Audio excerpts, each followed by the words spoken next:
Ada yang masih ngikutin bola di sini? Bola semuanya. MU, aduh, janganlah. Mending lu ngikutin polo air dah.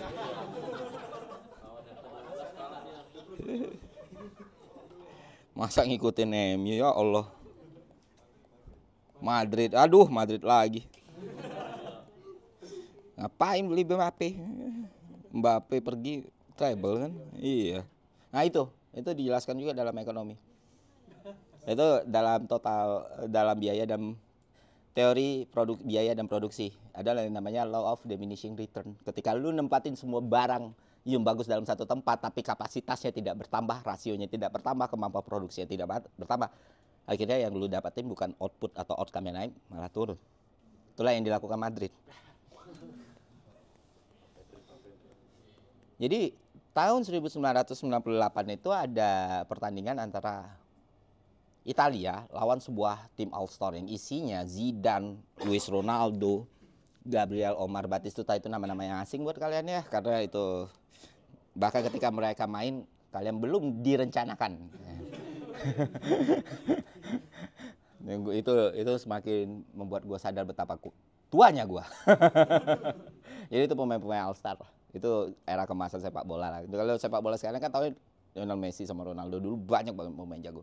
Pokoknya semua All-Star ditempuk ke situ lawan timnas Italia. Tahu skor akhirnya berapa? 6-2, Italia menang. Semua pemain terhebat itu ditumpuk di tim All-Star ini. Batistuta, Ronaldo, Zidane, Figo, semua pemain non-Italia. Hasil akhirnya 6-2, Italia menang. Artinya apa? Ketika lu masukin input sebanyak mungkin tanpa kapasitasnya lu pikirin, tanpa lu tahu produksinya kayak gimana, tanpa lu tahu kayak gimana sistem yang bagus untuk memfasilitasi ini semua, tanpa lu tahu bentuk padanan terbaiknya, maka itulah hasil akhirnya. Sedangkan Italia sebagai sebuah tim udah jadi dari lama kan. Sedangkan ini tim baru. Yang bisa kalah dari itu cuma MU. MU bisa kalah sama tim ASEAN All-Star. Yang baru dibuat sehari, itu magic anomali ekonomi MU mah. Itu luar biasa sekali bodohnya gitu. Selesai itu Garnacho liburan ke Bali. Bukannya mikir ya kan. Lu baru kalah sama tim, men, kalau All-Star Asia oke. All-Star Eropa oke. Untung bukan fans MU. Kalau enggak nonton polo air gue.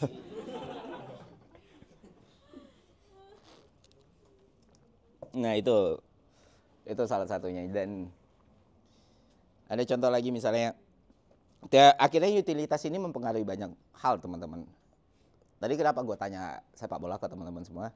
Karena oke, lu nggak ngikut bola tapi lu tahu Lionel Messi lah pasti ya. Ada yang nggak tahu Messi nggak? Nggak apa-apa, kalau ada yang nggak tahu nggak apa-apa, kita jelasin dulu siapa Messi dan seberapa hebat Messi. Kakak yang di situ tahu Messi? Tahu. Siapa Messi? Pemain bola. Oh, ya. Pemain bola. Pemain bola yang seperti apa? Dia badannya agak pendek tapi lincah. Lincah, oke. Kakak yang itu tahu Messi? Kurang lebih sama kayak. Lincah. Iya. Kayak akrab kalian dengan Messi itu. Tahu kalian dia lincah gitu. Mas yang di ujung tahu Messi? Coba deskripsikan siapa Messi. Main bola, terus dia juga udah menang beberapa Ballon d'Or. Dulu main di Barcelona, terus pindah. Oke, good. Siapa yang punya percaya diri bagus banget untuk menjelaskan siapa itu kambing Messi? Oke, coba. Gue bikin gue kagum gitu, kayak selalu dengar tuh, oh ini Messi sejati nih. Ya, coba. Secara simpel itu Messi itu kan di sepak bola zaman modern ini kan, iya.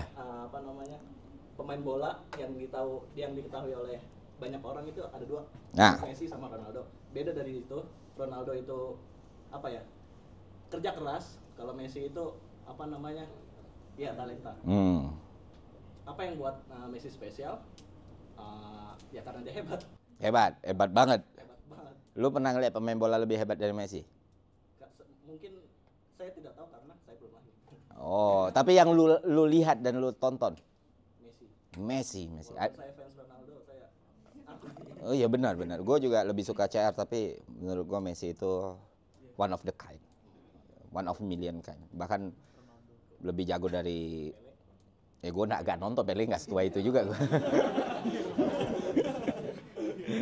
Gue nonton Maradonanya, late Maradona juga susah jadi. Tapi intinya ya dari dulu nonton bola tuh Messi itu ya magician lah, supranatural. Mistika itu mistika. Messi bermain itu nggak mungkin manusia main kayak gini tuh nggak mungkin. Ada lagi yang bisa mendeskripsikan siapa Messi? Kalian tuh nggak nonton bola lagi ya? Ngikutin e-sport tapi Onik gitu. Nonton ML. Sekarang siapa yang paling jago? Onik. RRQ. Kalau di ML Onik atau RRQ atau siapa yang orang Filipina? RRQ lagi juara. Oh. Belum comeback lah mereka ya. Dulu kan sempat jatuh juga ya. Oke. Jadi gue tuh sengaja bertanya seperti itu untuk mengukur generasi antara kita nih. Iya. Dan gue tuh dulu 5 tahun atau 4 tahun lalu gue bikin satu video yang gue bilang Gen Z itu udah nggak nonton bola, dan gue diserang gara-gara itu. Tetap kok kita tetap rame kan di komplek lupa. Dan sekarang tuh makin terbukti gitu, which is itu bukan hal yang salah. Kalau kalian nggak nonton bola sekarang itu bukan kesalahan kalian, kesalahan FIFA-nya yang tidak berkembang gitu. Karena itu lembaga korup sekali. Gitu. Gue bisa ngomong itu FIFA karena dia tidak di Indonesia, jadi gue aman. Oke, kita kasih contoh Lionel Messi. Jadi mendeskripsikan Messi ini ya kayak gue bilang tadi, dia pemain bola terhebat. Nggak usah. Nggak ada itu semangat feudalisme itu, nggak ada. Ini ruang akademis, semua orang setara gitu. Lionel Messi. Jadi dia itu bakat terhebat sepanjang yang gue tahu, dan gue lebih suka Cristiano Ronaldo karena lebih seru aja ditonton. Semakin di hate dia semakin gacor ya kan. Semakin dia di ini tuh lebih suka ngelihat developmentnya. Cuman ya Messi itu nggak terbantahkan lah.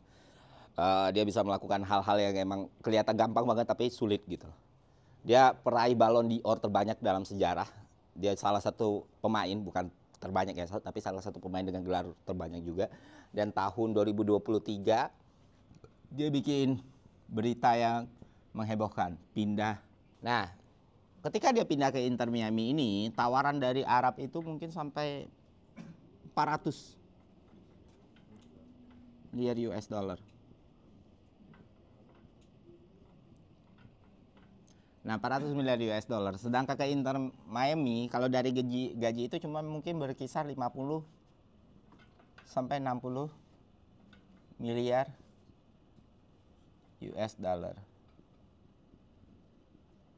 Nah, kenapa Messi memutuskan pindah ke Inter Miami ketimbang menerima tawaran Al Hilal dari Arab Saudi? Hah? Iya.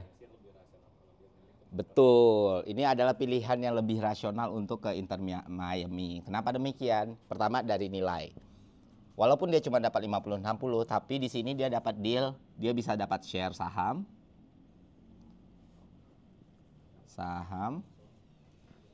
kontrak eksklusif Apple, kontrak eksklusif Adidas, terus dia juga dapat kalau dari uang ya potensi bonus dari Inter Miami. Nah, dari MLS juga, dari MLS hak siar. Jadi kalau di total apakah di atas 400 miliar? Tidak. Kalau di total kemarin gue hitung itu mentok-mentok di angka 197 miliar lah. Masih jauh? Masih. Tapi balik lagi tadi gue bilang. Diminishing marginal utility. Sekarang Messi itu di Forbes aset kekayaannya udah 500 sampai 600 nih. Kalau lu udah punya duit segini, seberapa esensial menambah segini dan segini? Lu udah punya duit segitu banyak gitu. Ya tetap aja tanpa ini pun lu udah kaya gitu. Tapi ini tetap bikin lu lebih kaya, tapi lu mendapatkan hal lain. Hal lainnya apa? Pertama, lingkungan. Lu tahu sejak di Barcelona, Messi lebih sering pergi ke Miami daripada balik ke Rosario. Artinya itu tempat favorit dia seumur hidup untuk liburan. Dia punya rumah di situ, bahkan waktu dia masih di Barcelona, bahkan waktu belum David Beckham ada saham di Inter Miami. Jadi itu tempat emang bener-bener favorit dia gitu. Kedua, brand. Amerika itu liganya walau tergolong baru, dia settle dan bisnisnya bener. Bisnisnya bener, nggak yang escalate makin lama makin seru, makin lama makin seru dan stabil.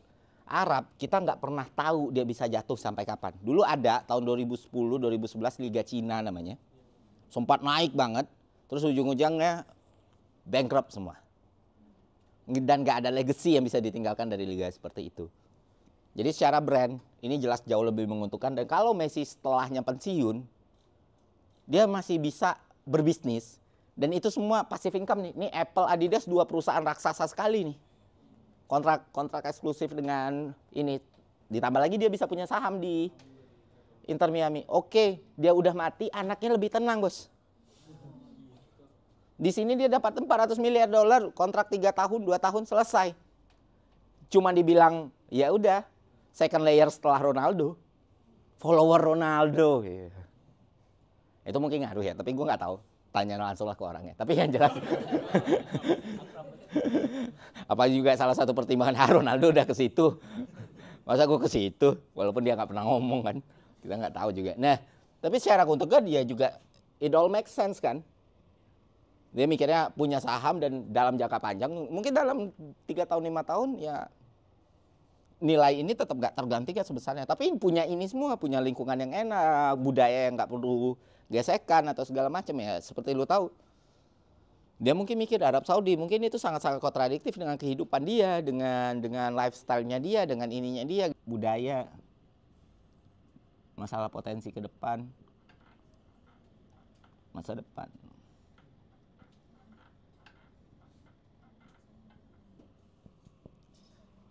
Liga yang lebih kompetitif itu juga bisa jadi masukan. Dan lu tahu efek dari Messi-nya pindah itu untuk pertama kalinya Apple itu targetnya jualan MLS itu langsung di atas. Bahkan ketika liganya dimulai subscription-nya itu udah melampaui target.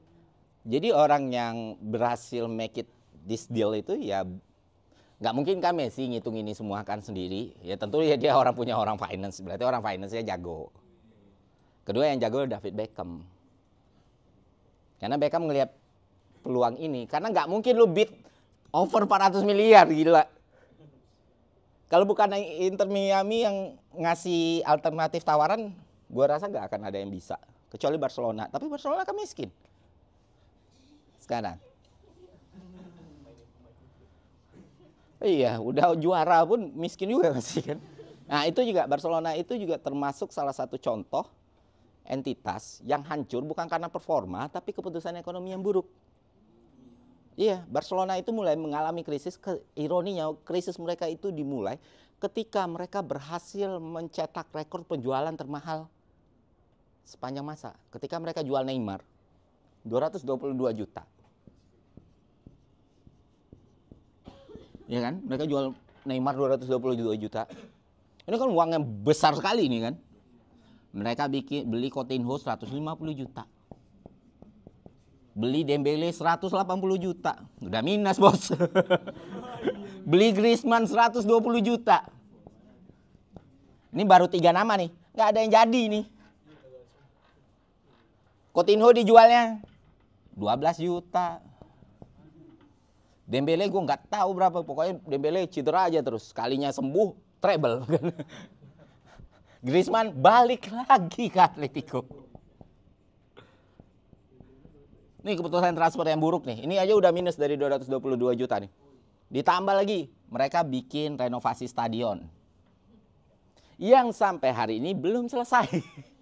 Itu kan expense bertambah terus-terusan kan. Kapasitas juga berkurang. Jadi selama ini misalnya katakan sebelum mereka bikin keputusan untuk renovasi stadion itu mereka bisa dapatin di Camp Nou itu 100.000 orang katakan.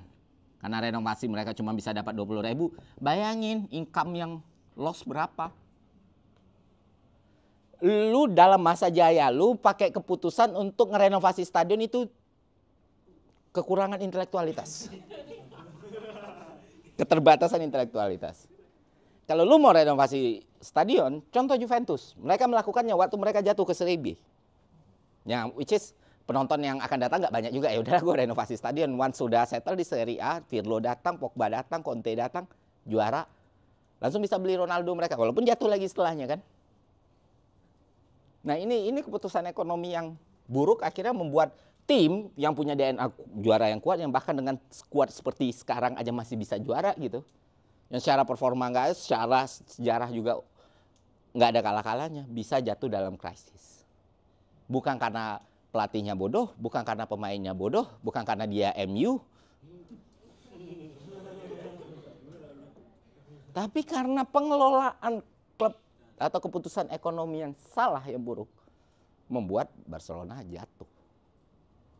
Sehingga itu mereka gali lubang, tutup lubang, gali lubang. Lu tahu gaji pemain bola termahal di namanya Frankie De Jong, mainnya nggak sampai 14 kali satu musim. Cedera mulu. Siapa yang bayar? Barcelona. Bayangin tim sehebat itu dalam sepak bola bisa hancur karena keputusan ekonomi yang buruk. Dan salah satu contoh yang paling bagus keputusan ekonomi itu Newcastle United. Itu juga bagus. Dan banyak. Makanya kalian sering dengar di internet kan, explain in the football terms. Ya, itu karena football itu universal untuk orang ngerti, untuk orang paham. Dan kebetulan gue sangat suka sepak bola, makanya sering gue gunakan. Kalau ini dijelaskan dalam dengan cara buku ekonomi yang ada, ini udah kurva aja semuanya nih, sama persamaan. Nah terakhir gue bakal ngomongin behavioral economics, sebuah ilmu ekonomi modern yang sangat berdampak dan sangat implikatif dalam keseharian kita. Sampai sini ada pertanyaan teman-teman? Ada yang nggak ngerti nggak? Penjelasan gue terlalu cepat kah atau terlalu nggak jelas kah? Ada yang keskip nggak? Nanya aja.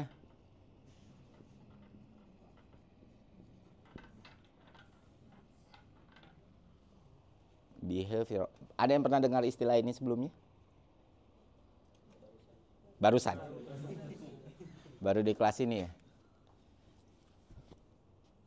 Oke, behavioral.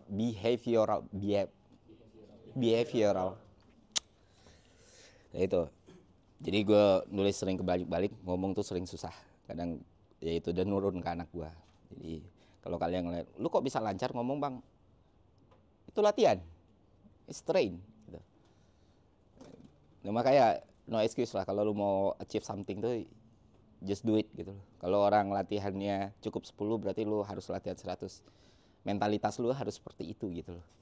Kita awareness lu harus tahu dunia itu complicated, dunia itu rumit, faktor problem itu banyak sekali, tapi untuk diri lu sendiri lu tuh harus bisa ngeyakinin ke diri lu, you can do it. You just do it gitu. Nah itu yang gue berusaha terapin. Jadi ketika gue punya keterbatasan, selain diseleksi ya gue buta warna. Dan gue masih ngedit, dan sampai sekarang masih ngedit video gue sendiri. Ya karena gue sama kayak ilmu ekonomi kan.